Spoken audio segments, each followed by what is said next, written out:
Bien le bonjour et bienvenue à cette nouvelle capsule dans le cadre du cours SCT 4061. Aujourd'hui au programme, on passe à la section 2 du dossier 1. Donc on va parler de charge électrique et d'électricité statique. Donc on rentre dans le vif du sujet de l'électricité.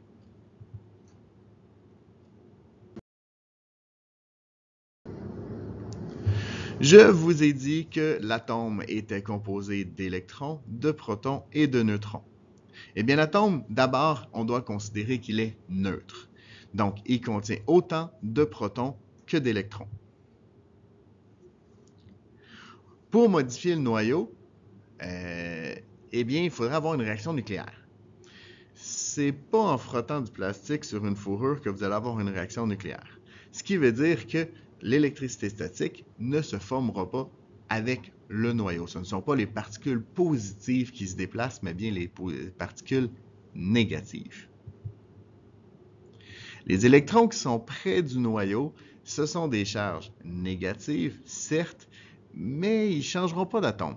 Pourquoi? Parce que le frottement n'est pas assez fort pour pouvoir arracher ces électrons-là. Ce sont des électrons qui sont près du noyau, donc qui sont attirés par le noyau, c'est difficile de les arracher. Ce qui nous intéresse, c'est donc les électrons qu'on dit de valence. Ce sont des électrons sur la dernière couche électronique qui se déplacent d'un atome à l'autre lorsqu'on parle d'électricité statique.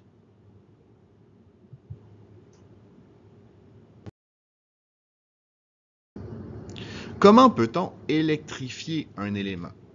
Donc, la première façon, c'est de passer par le frottement. Donc, c'est probablement la façon que vous connaissez le plus. Donc, si je prends un tissu de laine que je vais frotter contre un tube de PVC, qu'est-ce qui va se passer? Eh bien, ce que vous avez à droite, c'est ce qu'on appelle une lisse électrostatique. C'est une lisse qui nous permet de savoir quel élément va attirer les électrons dans le cas d'un frottement et quel élément va avoir plus tendance à céder ces électrons. Ici, comme on a parlé de PVC et de laine, je vois que le PVC est plus haut dans la série électrostatique, donc il va avoir plus tendance à recevoir des électrons. Au niveau de la laine, elle est plus basse, donc elle va plus avoir tendance à céder ses électrons. Et là, je parle toujours d'électrons parce que je vous rappelle que les charges positives ne se déplacent pas. Ce sont vraiment les électrons qui vont se déplacer. Les électrons vont donc passer de la laine au PVC. Et comme j'ai perdu des électrons, on va en comprendre que la laine est devenue chargée positivement. Et le PVC va être chargé négativement.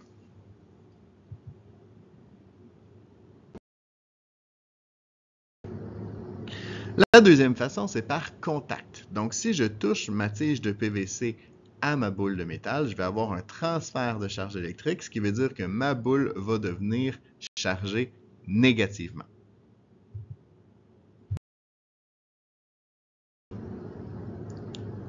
La troisième façon de charger un objet, c'est par induction.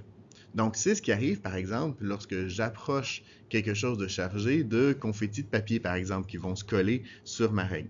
Donc, les confettis, au départ, ne collaient pas particulièrement, ce qui veut dire que les confettis n'étaient pas des éléments, des objets qui étaient chargés. Donc, pourquoi ils se collent à ce moment-là? Eh bien, le fonctionnement est le suivant. Lorsque je vais approcher une particule, un objet qui est chargé d'un autre objet, eh bien, je vais avoir un déplacement d'électrons. Pourquoi? Parce que les électrons sont repoussés par la charge négative de ma première sphère. Il va donc me rester seulement des éléments positifs à gauche et des éléments négatifs à droite. Et comme les éléments positifs sont plus proches du négatif, eh bien la force d'attraction entre les charges positives et négatives va être plus importante que la force de répulsion entre les charges négatives.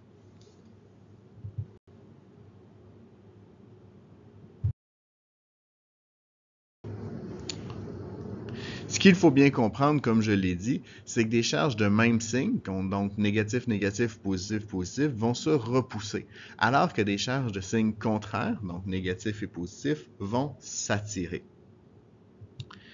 Mais cette force-là qui s'exerce entre les particules, c'est pas juste les charges qui sont importantes à considérer, c'est aussi la distance.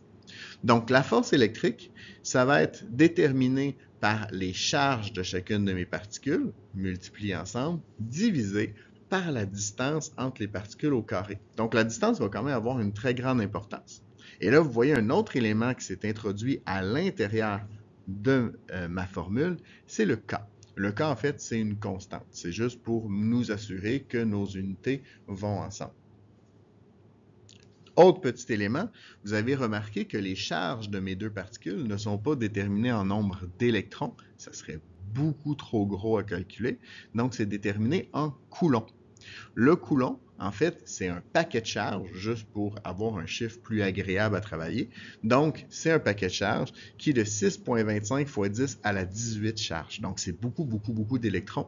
C'est juste pour déterminer, comme je vous le disais, la charge avec un chiffre qui est plus digeste.